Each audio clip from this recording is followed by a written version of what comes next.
Today's podcast is brought to you by Tetra Hearing. Tetra Hearing isn't just hearing protection, it's hearing perfection. I think other violations, what was I? A little wildlife area violations. So if you're hunting a wildlife area, there's another list of things towards hunter behavior, hunter conduct.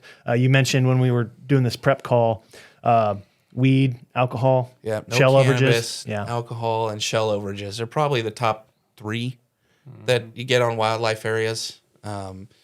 The shell thing, if you hunt a refuge, they know. Yeah. You know. So, and then the alcohol thing, it's allowed in parking lots, but you can't have it in the field. A lot of that is a safety issue, right? We don't want intoxicated people on a public area with a gun. Same thing with the cannabis, running around shooting at stuff. That's just asking for an issue. I think the one I wanted to add to our list of common violations was unplugged gun. Not that it's super common, but I see it from beginners to advanced hunters who just bought a new gun and didn't check. And I would just see it consistently. I went and checked a guy one time, and the end cap to his mag was just broken. It was barely hanging on by a thread. And as soon as I saw it, I knew what the deal was. The gun had broken, and sure enough, there was no plug in there. And he knew it ahead of time, but he grabbed the gun, borrowed a gun last minute, and there ended up being no plug in there. So he knew the rule, but just his circumstances, he was grabbing a last minute gun, and that's what he rolled with. But that's one I would see, I feel like on a regular basis, beginners and more knowledgeable hunters alike. I would see that one from time to time. I would say it's the new gun thing. Because they think I just bought this. I bought it in California. It's going to have a plug in it. Like, no, there was a little green stick that came with you didn't it. see the dowel looking thing? You're supposed to put that in. Oh, okay. I didn't know that. The unplugged thing. And then I would also add, I was never assigned to Grizzly Island Wildlife Area, but I would cover it on certain days, or if there's a call that I could respond to, or take a trainee down there. And they end up bringing some interesting birds into the check station there. So Miss ID pintail is one thing. Miss ID a curlew or a cormorant or a grebe or a mute swan is another thing. I forgot about those. I get quite a few of those. I had. Do you up north as well? A lot of grebes. Interesting. Yeah. It flew in at dark. Looked like a teal, so I shot it. Oh, that's not a teal. I had a guy, 2 sandhill cranes this year of one of the refuge systems. He came in with them and came in up and put them down on the check station table and thought he shot a. Oh, he didn't know. Oh, he thought they were some kind of geese. So I guess identification across the board. Right. Yes. People need to look into that. There's no catch and release. Right? You can't shoot something and say, "Oh, that's the wrong some days one." I'm pretty good at catch and release. I'd say there's no shooting it, picking it up, saying, "Oh, I can't shoot that," or "Oh no, I shot too many," and just letting it go. They don't fly away, unfortunately. So know before you get out there what you're looking at. The guy that shot the 2 sandhill cranes this year, I told him, next time you come out, leave your shotgun in the truck and bring your bird ID book with you, because if you miss ID 2 sandhill cranes, you got some work. What to else do. are you miss-IDing? Right? Those are the easy ones. The ones I was seeing out at Grizzly Island were a lot of, I would say, beginner hunters from the Bay Area, and we love to see that, right? We want you to come out, we want you to hunt, but they were making beginner mistakes, and then, they didn't know, so they brought them all the way to the check station, and then check station staff calls it in. So they were being honest, and they were beginner hunters, and we all know why it happened, but it's hard to overlook, it's hard not to issue a citation on a resource violation of that nature. So usually those end up in citations, and I hope it doesn't discourage them from continuing to hunt, but that's usually the way that goes, so. Yeah. Brief touch. You had mentioned hunter ethics, especially on refuges. I work a lot of the refuges, especially Gray Lodge. People need to keep in mind it's public land. There's no such thing as my spot on a refuge system. The calls have gone down over the years, but probably 5-6 years ago, every morning I was getting calls about either they're fighting, they're hunting too close. We don't have a distance rule on a refuge. There's a suggestion on the back of some of the maps. But we don't have you have to be 100 yards away from another hunter. That's hunter ethics. If a guy's over here, you really want to hunt there. Right. Too bad. You got to go over somewhere else. You don't own the refuge system. So I like to remind people of that pretty regularly, that you just be responsible. Someone's there, you go someplace else. Right. Don't own it. I quit hunting refuges for a number of years because of a gray lodge at a lot 13 one time. Someone literally walked through my decoys and set up 40 to 50 yards away, and I about lost it. It was the last time I had the refuges for about 4 or 5 years. Since then, I've gone back. But someone beats you to the X, deal with it, and wait for them to leave. And I would say that there's not necessarily an enforcement aspect to that. If someone sits 50 yards from you, I was going to say, what do you do if you get a call? And you can recommend that they move, right? But where it becomes an issue is when you start getting fighting. This guy says this, guy says something back. They start having this back and forth, big blowout in the field. Mm-hmm. Anymore, if I get information about a real verbal argument, fight, I've had it all the way up to I'm going to shoot your dog, and the guy loaded a round into his gun. You're evicted for a year, right? Keep that in mind. You can be evicted from state lands and federal lands for a year for a violation, just for a hunter ethic violation. Do I do it? Not. It's pretty rare that it gets to that point. Yeah. Because of the way I handle it now. Just the idea of a duck hunter losing his ability or her ability to hunt a refuge in the entire state of California for a whole duck season. That's usually enough to get people to agree to, okay, I'll pick my stuff up and I'll go that way a little bit. Good idea. Yeah. I've never understood it as like, do you really want to hunt 50 yards away from another person that you could do real harm to? Not to that other person, but they could do harm to yourself. Being that close with shot, that's not why I hunt. No. It's not an enjoyable It's going through experience. the stages of becoming a hunter, and those people are in the kill stage. They're not in the stage for... They want to be in the X. Some of them never Yeah. leave that stage, Which and is that's terrible. That's true, That's yeah. the problem, right? Yeah. Yeah. Yeah, it is a tough one to enforce. I think as is the notion of skyscraping.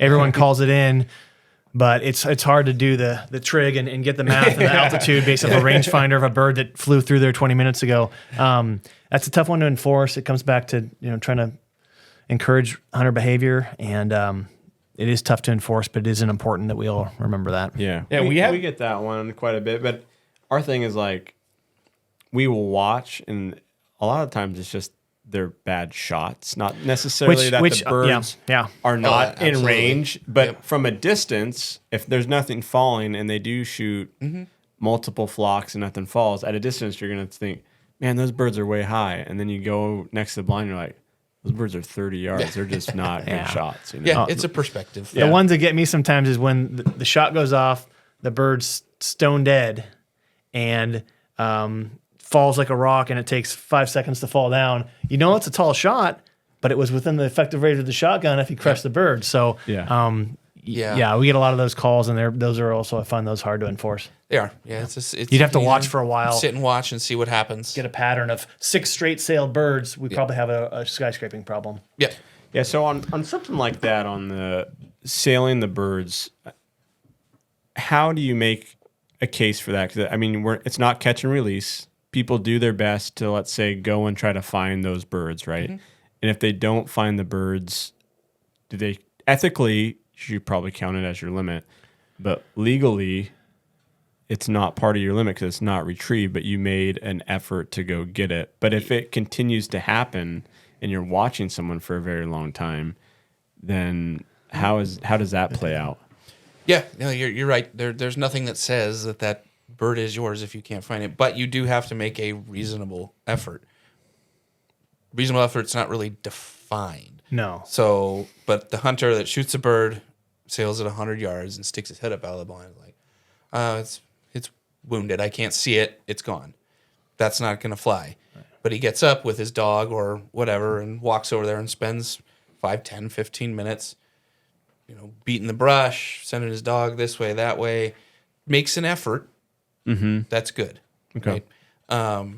And then it just goes, if you want to count that towards your limit, just because, hey, that thing went down, I know it went down, I just couldn't find it, that's really on you. Yeah. And I've done that myself on occasion, but I've also had other times where I didn't count that bird. Yeah. I made an effort to look, didn't find it, and end up shooting a 7th bird later, and don't count as my limit. There's no obligation to do so. I've done it under certain circumstances, but it doesn't count. A lost bird does not count as part of your bag limit. However, if you make no effort to retrieve, or it becomes a big pattern for the day, you might be looking at a waste of game violation rather than like an over limit per se. Yeah. And I was prior to this, when we went over our pre-questions, one of them, it goes back again to hunter ethic and hunter responsibility. One example I use is where I work in the After Bay up in Oroville. It's accessible from land, but the depth of the water can go down real fast. So you can go from staying an ankle deep to 8 feet. Yeah. If you choose an area like that and you are consistently shooting birds, they're falling out in the water and you have no way to retrieve them and you're just watching bird after bird float away, yeah, maybe you should move, because even if I show up and you say, well, I don't have a way to get them, well, you should have picked a different spot, because now you just wasted however many ducks. Yeah. So it is up to the hunter to make good choices and hunt the appropriate areas where the equipment that they have is going to allow them to be successful in retrieving the birds, whether it's a duck or a boat, or moving to a shallower area where their waders will let them get out. And same thing on private property. If you're hunting on the edge of, you're hunting a property, you have permission. You don't overhear. You start sailing birds over there, and you're like, well, I can't go over there and get them. Move. It's good that you're not trespassing. You're not trespassing, but you are wasting a lot of ducks. So I put a lot of emphasis on just responsibility of the hunter. A lot of violations, a lot of things could be avoided if the hunter just made better choices, right? In my experience where I work. We're going to go to hunter transport of birds, and there's some people that have duck clubs, and they might have houses at duck clubs, and then they actually have a home somewhere else. How does that work between having birds, let's say, at a duck club or birds at a house? And what is the, everyone talks about the possession limit is 3 days, the daily bag limit. And kind of where does that stand between what someone might call like a processed bird and like a full tagging birds too? Like there's a lot of stuff that I don't. Yeah, how do hunters stay legal with all that type of a thing? You want to start on this one then? So I'm just going to give out, if somebody listening to this wants to look up the specific regulation, they can find it in the waterfowl regs online. It's California Code of Regulation, Title 14, Section 251.7. That deals with tagging and transport. I'm not going to read the whole thing verbatim, but so as far as transport, this is federal and state regulations, migratory waterfowl. Whenever you're going to transport from your club or wherever you shot them to your abode, that's what it's called, your house, or a processing facility, must have a head or fully feathered head or wing attached. That's transporting from there to wherever, where you shot them. Now, it's not from my blind, that's, take that back, that's from your blind to your club to your house. Head or wing attached to your house or processing facility. Okay, that's for identification purposes. That's a pretty easy one, right? Yeah. As long as I've been doing this and Sean's been doing this, if I look at a bag of meat that you've cleaned at your club, I could probably tell you the difference between a mallard breast and a teal breast, but I can't tell you the difference between a widgeon and a pintail. Absolutely not, I don't carry DNA tests with me, right? Yeah. So it's to cover yourself as the hunter, because as honest as you might be, at the end of the day, I can't tell the difference. So it's to cover you, to make sure you're within the limit. So if you get talked to, we know what you have. And to go along with this, because I had this happen this year, when you're at your club and you're done hunting, it's a Sunday, you're packing up, you're ready to get your birds in line. This happened this year. Guy decided to breast his birds out. So I show up, he's getting ready to leave. Where are your ducks? And he hands me a Ziploc. Okay, cool. Count them out. He had, I don't remember the exact number, but he had 12 ducks worth of meat. Just breast fillet? Just breast meat. Okay. And I said, okay, well, what are these? Well, I know there's only 2 pintail because I only hunted Saturday, Sunday.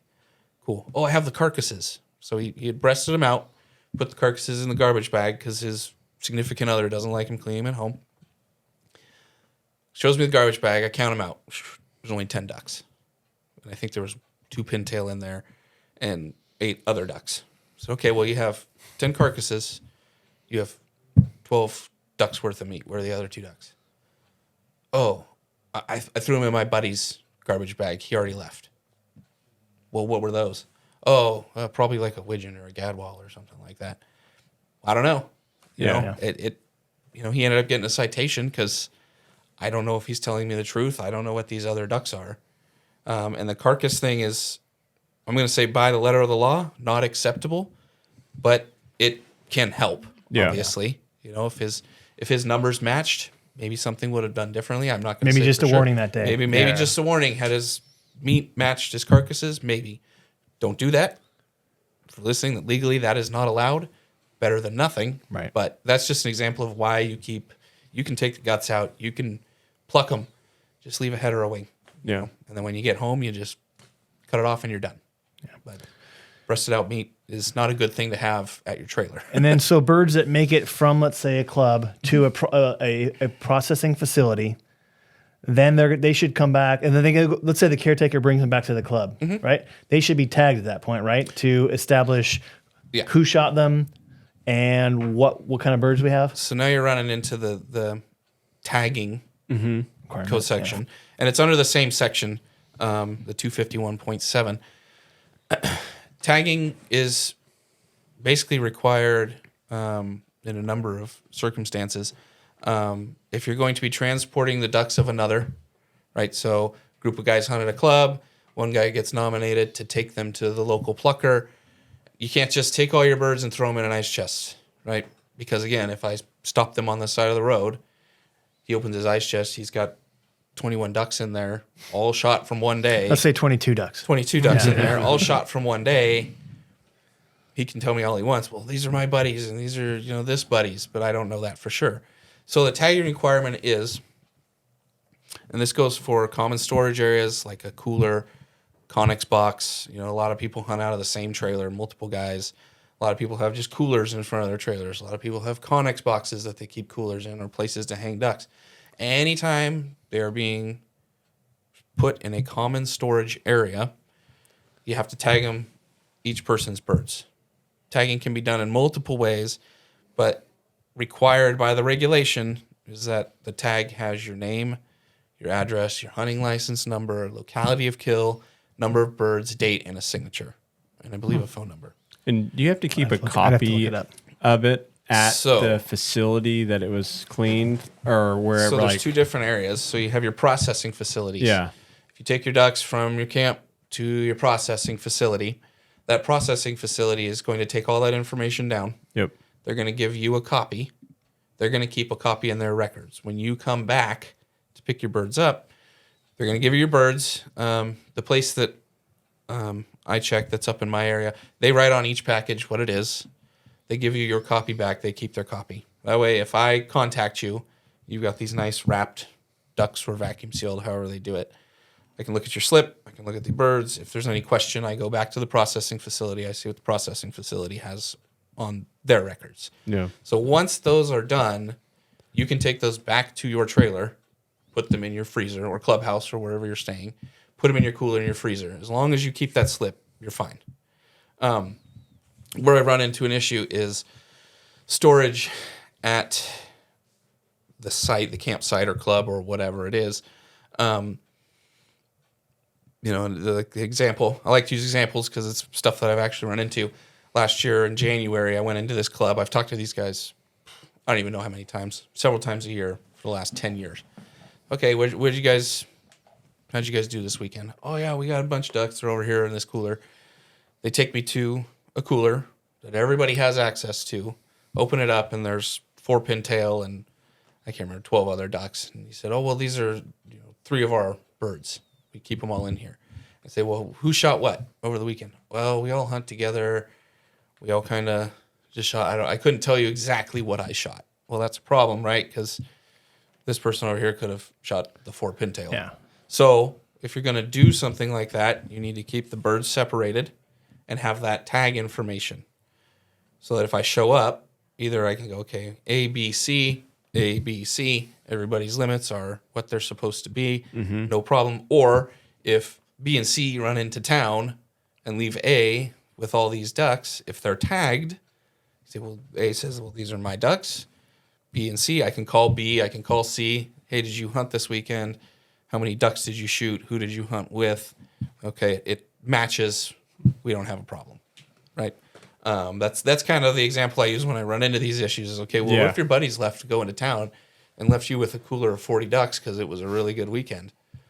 And kind of like the light clicks. Yeah. You're like, oh yeah, that does totally make sense, right? Or if you don't want to do the tagging thing, you have your own separate storage area that nobody else has access to. You keep it in the bed of your truck. So when I show up, this is, it's my truck, it's my cooler. I'm the only one that stores birds in this cooler. Now it's no longer a common storage area. It's your own baggage. It is yours. Yeah, it gets a lot cleaner and simpler when you have your birds on a separate strap in a separate location rather than this common storage area. This isn't party boat fishing down in the Bay Area. We don't have boat limit ducks, so everyone should have an idea of which strap is theirs and which birds are theirs. And if it isn't a common area, it does need to be marked. Yeah, and and I understand it. I'm a waterfowl hunter, so I understand everybody in the blind, and y'all shoot at the same. Yeah, that can happen, right? But you still need to separate it out. That way, you make sure you're not over limit. You're not shooting things you're not supposed to shoot. And then when you get back to camp, you can answer definitively, these are mine, these are theirs. And we don't run into I think I shot 2 gadwall and a spoonie, and I know I shot 1 pintail. Yeah. You sure you shot 1 pintail? Because you haven't, you weren't able to tell me otherwise. So, And when people get home and they breast a bird out, that's much different than going from a duck club, transporting it. They can do that. Is there anything that is helpful to put on the bag, like the date, birds? There's no requirement. I put on for my ducks. I put them in a plastic bag, freezer bag, and I use the ones you can write on. And I just put date, location, and sex and species. And part of that's culinary, right? Part of that's this is a stewed bag over here, and these are better birds over here. So that's why I do it. But there's not a requirement to do so. Not that. Going along with the head and wing thing, the only time that if you're in your club that doesn't apply is if you're preparing a bird for immediate consumption. So if you guys had a really good day in the morning, the next day is going to be a really good hunt day too. Hey, let's have some duck for dinner. You can breast it out, clean it, and eat it right then and there. So if it's for immediate consumption, you can clean them at your camp. But if it's 8:30 the next morning and everyone's out in the blind and you find the birds in that state, That's not immediate. and it's in common area untagged, we're gonna have a problem. Yeah. I mean, you still might have some questions to answer, Right. but you can do that. I would just be cautious on how you go about doing that. Immediate means immediate. Yes, your grill's on, you're ready to go, you're cooking it, kind of thing. Is there anything the hunter needs to be aware of, like once they have that bird at their home, to either like grind the meat up when they have it, breast, to stay legal within that possession limit? Possession limit. Yeah, that does get a little murky though. If you start grinding birds and making sausage lots, that gets a little tough. But do you have any thoughts on that? So even at your home, the possession limit still applies. Right. It's 21 ducks. Unless you got significant other, kids, whatever, then you can go to the maximum amount for people in your home, right? Once you, like Sean said, once you start grinding, it's closer to food than it is. It is closer ready for than a consumption. bird. You have taken that piece of meat and you have turned it into something else. It's not just a slab of meat anymore. Yeah. You've processed it in a sausage or a burger, or especially sticks. If you've ground that up, you turn it into sticks. A lot of guys do smoked it, you've sticks cooked or whatever. sausage or whatever. I would say that's cooked. I can't think of any game warden's going to go out and start doing DNA tests for How many sticks individual. you have? I mean, how many ducks are in your 5 pounds of sausage? But I don't know. on the flip side, don't think that's just a way to liquidate or cleanse your birds. Mass grinding. If you have, you have possession. 1,000 pounds of duck meat. Simple math can determine you're over somehow. Right. So Yep. Yeah, I get asked that occasionally. Yeah, and I think that's a good question. I think there's certainly we can't cover every single possibility that we could ever be presented with. Absolutely. With policy and with regulation and law. So that's one of those situations that's not a super clean answer, but we're looking for the person that's out taking over limits multiple days a week and then racing home and grinding them. If he's trying to cleanse them that way, that'll draw some extra attention. That's one of the things I tell, because we get, we're teaching a lot of new hunters through CWA, and a lot of questions. Oh, what if I have, what if 3.5 a lot of possessions over at my house? Like, are they going to? Those game wardens, if they're coming to your house, then you've done something wrong, and they are coming to probably a find reason. you. Yeah, they're not just going to randomly knock on your door to check to make sure you have your 3 possession limit. So you had some duck decoys in the front yard. Yeah, like they're not going to do that. They're coming to your house. You have something wrong that you have been doing. So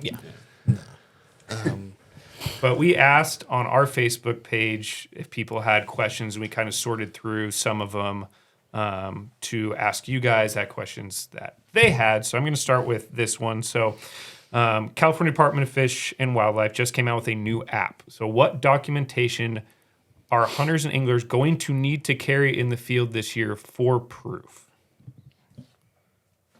That's you. I haven't even downloaded it yet. It's the same proof that you've always needed. It's just now in an app. So the app is out. It's still new, so people need to be patient with it. But it does show, your fishing license. Mm-hmm. I think just now recently it started to let you see your hunting license. Yep. You can see your validations. And I think it's up to 5 people per app. So I mean, technically, if somebody had an Fed stamp, you wouldn't need any piece of paper on you at all. So you could have Fed stamp is not visible as far as I know. But from another state. If you had purchased it and you had, Nevada on your phone and you had your California license, you could say, here's all my California stuff, here's my Nevada stuff. You wouldn't have to have any physical piece of paper with you. No, not anymore. I mean, so it would be good to have it as a backup. As I say, people need to be aware that their device's battery can die, not have Wi-Fi. The screen can get smashed and become unusable. Plenty of things so I mentioned to Sean just a couple of days ago, I was at the ramp at Butte City checking fishing licenses. He's like, I got my app. This is so cool. First time I've showed it, right? He goes to open it, and it says update needed.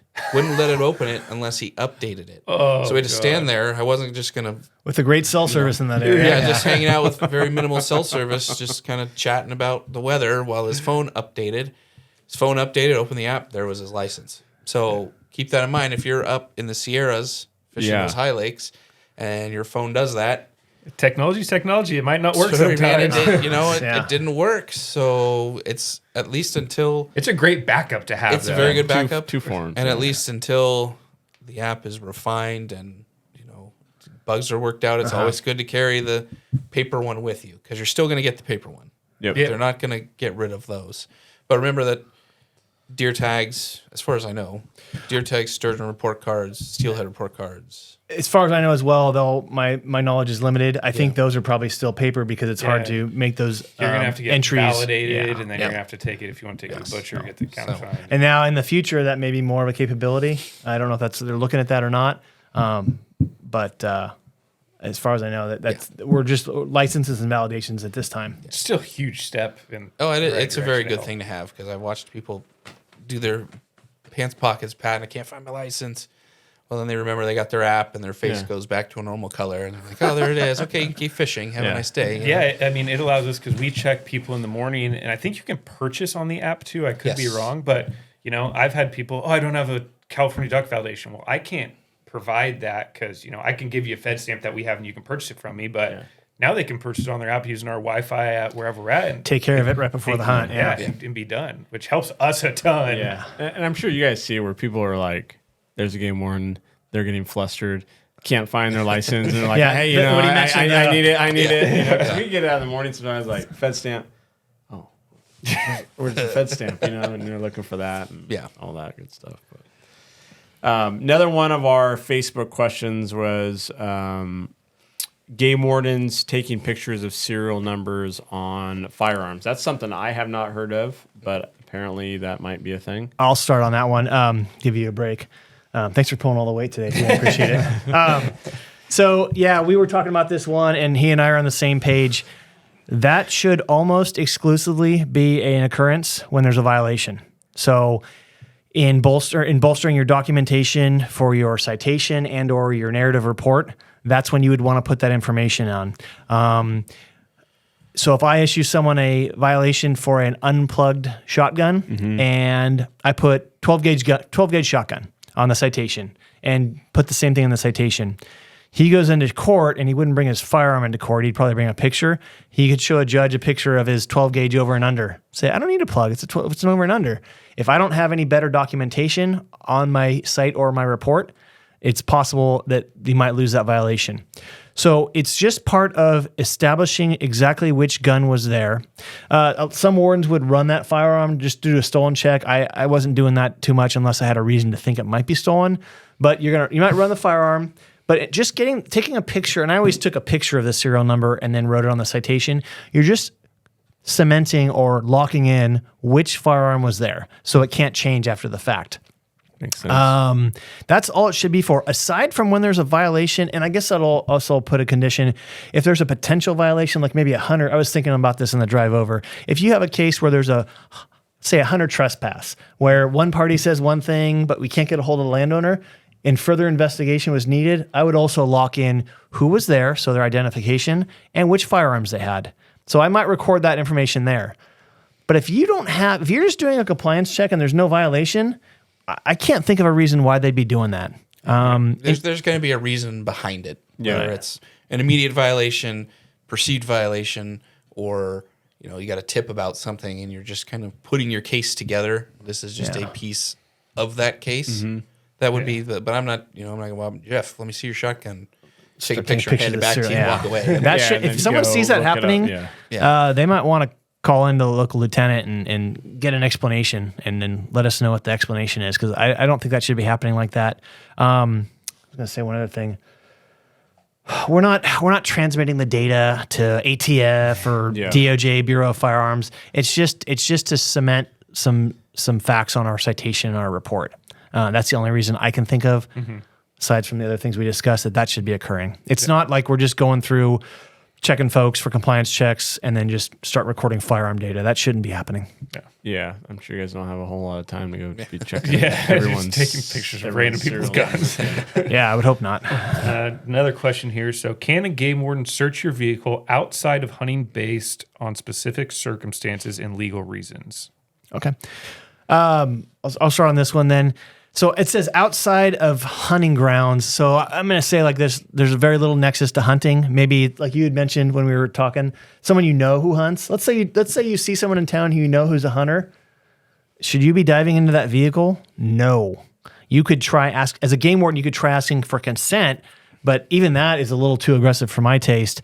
You shouldn't be diving into people's vehicles, doing searches, consent or not, outside of hunting grounds. There needs to be, the stronger the nexus to a hunting or fishing situation, the more likely it is I would ask consent. The one time when you can do a search is there's an exception to the search warrant requirement when you have PC and like a motor vehicle, okay? So because those are mobile, it is not reasonable that the vehicle would be like locked up and confined there if you had to release the person while you get a search warrant.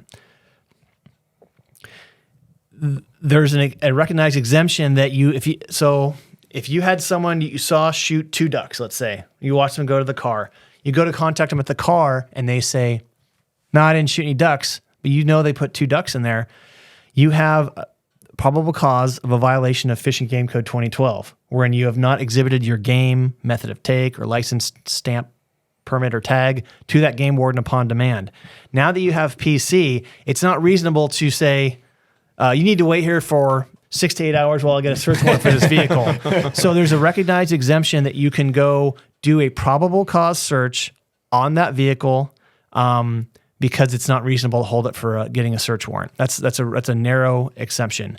The other time that's much more common, is just consent, right? Mm-hmm. And even the guys that I've had people that I saw put fish in a car, ducks in a car, you go ask consent. Usually they'll give you, they'll say, go ahead, hoping you don't find it. But it is a way we can always ask to search a vehicle. Reasonable suspicion is not that he was fishing, it's that reasonable suspicion of a violation. So gotcha. we have to be, and that's part of the academy and the field training process, is learning when you can keep yourself out of trouble and do what's proper. Now if it's, let's say they're along a river and there's fishing poles and, he's got, river fishing poles are there. It's reasonable to ask. And if you're given if the angler says no, or the hunter says no, then without probable cause of something being in the car, I don't think you should be doing a vehicle inspection. That case law kind of changed a few years ago with the Makio case, so that gets a little more into the lawyer phase and a little less in the game warden phase for my taste. But yeah, you shouldn't be subject to vehicle searches outside of the hunting areas unless there's a good reason. And even then, it's only that narrow exception or consent that really gets you there. Do you have anything to add or want to correct that if I said anything wrong? No, I mean, I would just say there's a lot of factors that go into whether I'm searching a car or not. So outside of hunting, yeah, it's going to be, time of day, location, time of year. It's going to be, what do I see in the car? Do I see gun cases? Do I see ammo? Do I see coolers? Is there a deer leg sticking out? Deer leg. Do I see blood, hair, feathers? Do I see a duffel bag with a bunch of camouflage clothing? What's the person wearing? Not that it's illegal to wear camouflage, but it's just another piece to add. The statements made. Well, what are you doing? I see you have gun case. It's June. You have a gun case. You have shotgun shells laying around. You have coolers. That might be a feather over there. You're wearing camo. You said you went up to the high Sierras to go, camping. Yeah. Add that all together. Okay, maybe now I have more of a reason to say, hey, can I check your cooler? Can I look in the back of your car, kind of thing, right?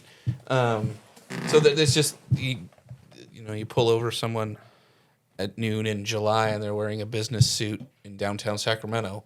You're probably not going to ask to search their vehicle, right? But if it's after sunset and a guy's coming out of a wildlife area and he's wearing camouflage and he's got shotgun in the back seat, I'm more likely, even if it's outside of hunting season, to say, hey, if I mind if I look around a little bit, So it's just there's a lot of factors that go into it. And that could even be, if the cooler's in the vehicle, it can even be as simple as, can you slide the cooler out and just inspect what you have? That's all. Yeah. We shouldn't be trying to get unreasonable with those searches. Yeah. And you're not necessarily looking under car seats and pulling out the spare tire unless you have a reason to think that there's something hidden in there. Made statements, what's in their vehicle. Bloody hands. Yeah. Their cuticles got blood down in there. They obviously just cleaned something. Where is that something? Or committed murder. Anything. That's or committed murder, which that could be too. So just a lot of factors that go into whether or not I'm going to search something outside of hunting season. Now, when you do make contact out in the field with one person or a group of hunters, what would you like them to do when you're making contact? Obviously, they have a firearm, keeping the muzzle in a safe direction, but how would you want someone to react, be the safest as possible for everyone involved? Well, the muzzle direction is a big one, right? We don't necessarily, it's not a known thing. Different wardens do things differently, but I may not want you to unload upon seeing me, but I certainly want the muzzle pointed in a safe direction. And then I think so hands in pockets is something we get trained on. But if it's cold, it's duck season and it's cold, we know why your hands might be in the pockets, and that might be okay. But if it's if it's warm and sunny and you've got something in your pocket and we don't know what it is and you keep plunging your hand in there, from an officer safety perspective, that's something that we are trained to address. Mm-hmm. And some people don't react well to being asked for hands out of the pockets. And I understand that to a certain point, but I also want to relay why we're asking that. It's kind of a training thing and an officer safety thing. It's not a judgment of you or your character. It's just us responding to our training and the worst case scenarios that could happen. So is there anything else to add? You want to add for how you want them to behave? Oh, it's kind of like when I do the kids camps and stuff. It's be compliant, be respectful. Because if you're being compliant, showing me respect, I'm going to return that same attitude towards you. So, when I say, hey, it's your hunting license. Okay, here you go. Let me check this. Let me check that. If you go with the program, we go with the flow, even if you have a violation of some kind. Yeah. The more compliant and respectful you are, the more, I'm going to be towards you. If you start ramping it up, then that's, when we start having to do that. Just go with what the officer's asking you. Yeah. Be honest, right? Don't try to hide things. Lying always makes everything worse. Yeah.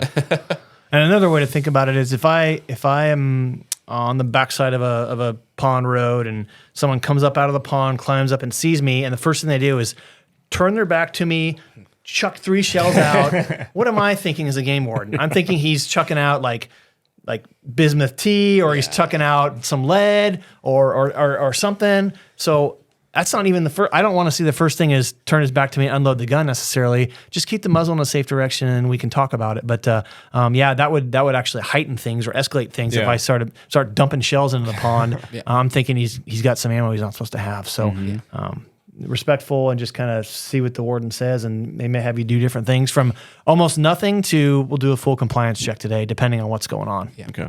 Yeah, don't turn around and just start walking away, because that's going to put a little target on you. Not a good start. Yeah.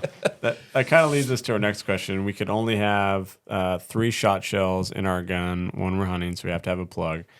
But what if you have another loaded firearm with you in the blind? I don't think it's the safest thing in the world to do that for a lot of different reasons. But could someone legally do that if they prefer to do that? Yeah.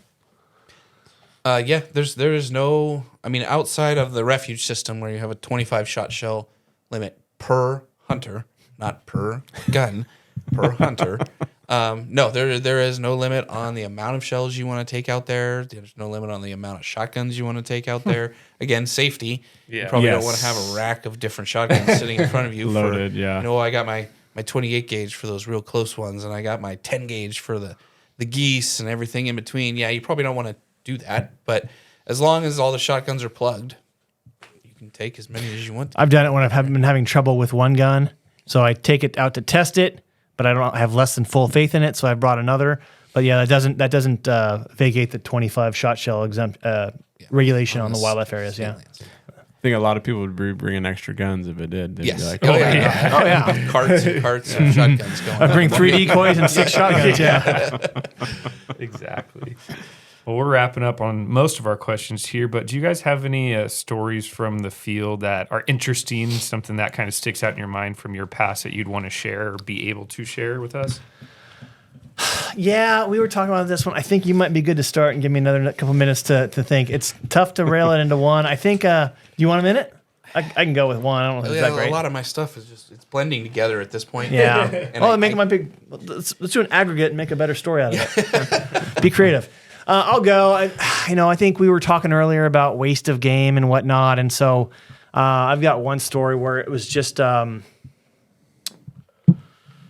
kind of simple. I don't think it's that great, but we pulled up in a boat on an area like in the Delta where there are other boats around, and we've just watched multiple hunters in an area, and we've seen it where people will shoot a bird, go out in the boat to retrieve it, turn it over, and just like skyhook it into the tulies. And so we had that happen at a wildlife area down in the Delta, and we were not able to recover the bird, but based on the observations of my partner and myself, issued the citation for that. So that was one that when we were talking about waste of game versus making a legitimate retrieve, that was one that came up in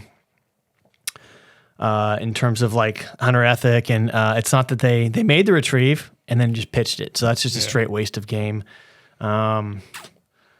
I'm trying to think of it. Dude, you got anything coming to mind? Well, I guess the details are fuzzy because it was only my second year on. We got a tip about a group of individuals that were making multiple trips. They were double tripping and maybe even triple tripping. And I ended up taking the tip because the district warden was gone on vacation. And so I ended up getting this very old, it was like a 95, 96 Chevy UC vehicle with a just as old cab over camper that we used to use for undercover stuff. And I get in that and I go out to the area, and for 2.5 days, I sit in it with my spotting scope, staring, watching these guys just kind of, I can't see exactly what they have, but they're making trips back to the trucks, doing some silly things. So the Sunday evening, they make their last run back to the house, which was not too far away. And they call in a bunch of uniformed guys. And it ended up being 4 individuals. They had between the house in town and the other house that was kind of out in the rice. I think this was still the 214 possession limit at the time. They had I want to say almost 140 ducks for 4 people for 2 days of hunting. And they were just greedy. You know, they had a friend from out of town come in. And so that was, what was the 4 people? That would have been 56 ducks, right? For 2 days of hunting was what they could have had. So they had nearly triple the possession limit for 2 days of hunting. And they didn't really have an excuse other than just the hunting was good. We have a place to hunt, so we wanted to go out and hunt. And I don't remember, I don't want to get into it too much, but not too much happened with that for various reasons. But people around town in the hunting community got to know who they were really quickly, and their name kind of turned to mud, so to speak, for a little while, because it's almost like the story was the bigger punishment the story than the, was the bigger adjudication. punishment than what would have actually happened, because they were a known family, and their name just kind of went downhill, at least in the duck hunting community for a while. And as far as other big stuff goes, I mean, it's more kind of just interesting things. I've got another more comical. I don't know if it's not that the case of the century, but a couple years ago we were shorthanded, and I took a call for Yolo Basin Wildlife Area. So as any responsible game warden would in a waterfowl area, I had my waders in the back of my truck box. However, those things are notoriously stubborn. So I pull up to the edge of the pond. I call the RP on the phone. He says, yeah, it's an island right about there. And I said, okay, cool. So I had pulled the truck in, intent to hop quickly into my waders and run out to the pond. Problem was I couldn't get the truck box open for like 30 minutes. So we're just having this stare down over 300 yards. I was this close to just going in without waders, but it wasn't a nice October or November day. It was like late January, and I was like, I had to make a business decision. I was like, man, I don't know. I don't know if I want to wade 200 yards through that pond with no waders on. And what saved me is the district warden for the time. I called him, and he said he's coming out. So that cemented. Okay, I'm not gonna go wading in my pants for this bird. However, while the warden responded, the hunter, I guess, my stare down or my inactivity made him nervous. He packed up all his decoys, and on top of his decoy bag was a swan. And I think he thought I was trying to intimidate him and bring him to the edge of the pond with a bird. Fact is, I just didn't want to get cold and go wet. So after 30 minutes of me, probably saying bad words at my truck box, the hunter brought the bird right to me, and almost simultaneously the warden showed up. So I didn't have to do anything. I just had the warden issue the citation, and never told the hunter about my issues. But that was a funny one. And then I think I got one I'm going to tell. It's a good story. It's not waterfowl, but it does speak to kind of the hunting community. We were doing a deer decoy down on the Central Coast. And it was in an area where the road goes through private property, but there's Forest Service beyond. So we were doing a deer decoy at night. It was probably 11, 12, 1 in the morning. We got some shooters. Some guys came up and shot at the deer decoy. We did a high-risk stop, which is more of a practice for that squad. Not everyone would do that as a high-risk stop where we call them out of the vehicle, but we did it because we know there's guns and we don't know who's in the vehicle and whatnot. High-risk stop, got him searched, got him cleared, got the firearms. We take him to the side of the road to process the citation on the unlikely event someone else comes by and shoots at it. While we were clearing those guys, we were just about done. We actually told them they're free to go. They turned their car on, their lights came on. At the same time, a vehicle came down the road. So we said, turn your lights off. And they did. And they sat there just totally enthralled at what was going to happen because they thought the next car down. So the car we're dealing with had shot at the decoy. While we're finishing up with those guys, they're watching, glued to their windshield. Oh my God, they're going to shoot at it. And so, one, they didn't have to do that because we had told them they're free to go. Yeah. They could have told us to go pound sand, driven on out of there. Now, as it turned out, I think that oncoming vehicle might have caught the headlights, thought something was up, and drove on through. But our group's willingness to turn their lights off, be quiet, and they could have honked their horn, they could have turned the light off.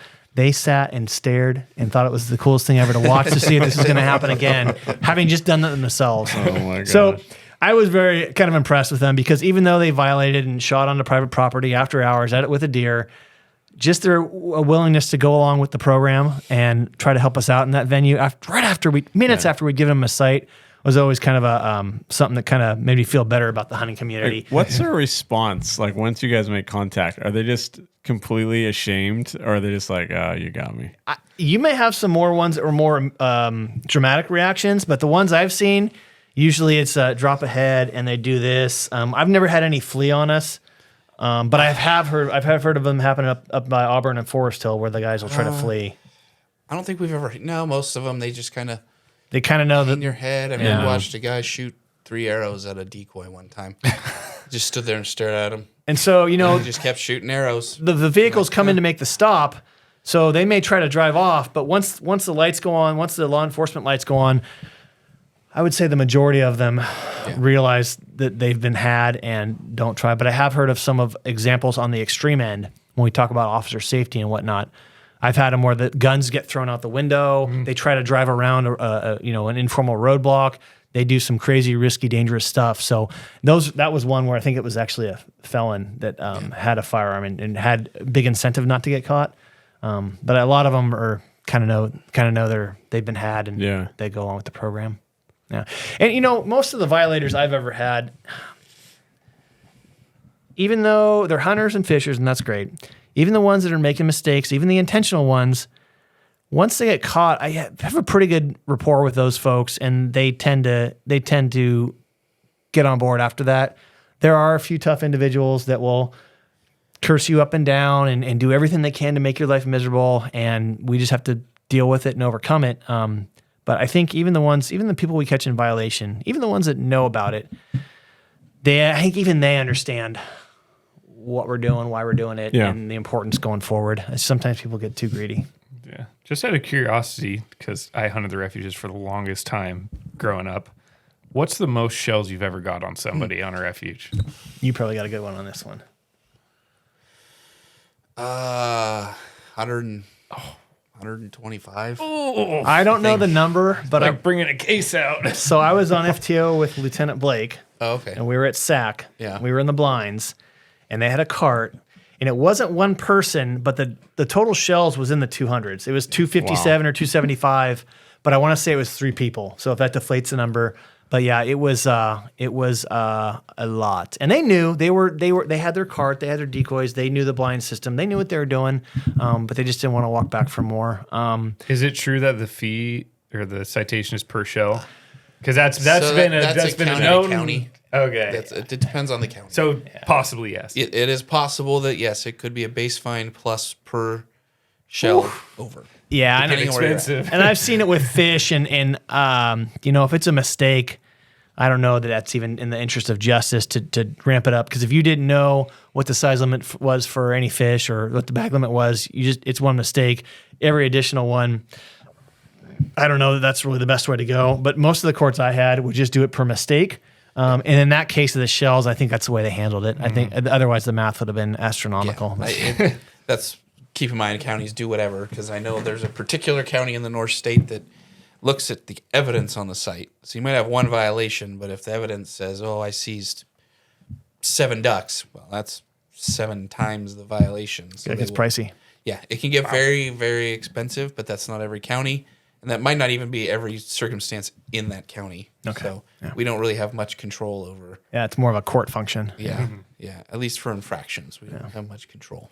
So. Like after that, you guys follow up, or once you guys submit all the fines and everything, it's just like move on, or do you guys Just check in to depends. see what happens? I mean, if on a person wants to go to court, then you go to court and do your report. If it's a misdemeanor and the DA's office is dealing with it, you might have to submit reports. You might have to go to court, testify. I mean, most people just pay their fines. Yeah. We do. I do follow up on some of them just to see if people FTA'd or failed to appear and didn't pay, because then you can submit paperwork to revoke their hunting or fishing privileges until that fine is paid. Okay. So if you do get a ticket, follow up on it. You don't want that to happen. Yeah, if you receive a ticket, to get it taken care of. Yeah, on my end, I would only look up a certain few that I had special interest in. Otherwise, I wouldn't really I would either get a subpoena or I wouldn't. Yeah. And then I'd move on. Yeah. If there was evidence to return, we'd have to return the evidence. But I usually was trying to get it. If it was legal to possess, I was usually trying to get it back to them in the field after documenting it. We talked about serial numbers and guns, taking a photo. And if it was something that I could give back to them out there, I would prefer to do that. But in some pieces of evidence, in some circumstances, that's not appropriate. Yeah. Gotcha. Well, Jeff, do you have anything else? No, I want to thank you guys for coming on. I think it's been super informative, kind of help people navigate some of the laws, especially people that are new and kind of know what the game warden's role is. I appreciate you guys. You've been super helpful for all the camps and college camps we've done. And I just think it's a really cool proponent of the camps that we do, because the kids and the college students get to meet people out in the field. And we've had some kids actually become game wardens through our camps and the college camp. So pretty neat. Yeah. Cool. Thanks for having Awesome. us today. Well, we appreciate you guys. No problem. Appreciate Thanks it. for Thank having you. us. Yeah. Thank you for tuning in to this episode of Save It for the Blind podcast. You can find our podcast on Apple, Spotify, or wherever you listen to your podcasts.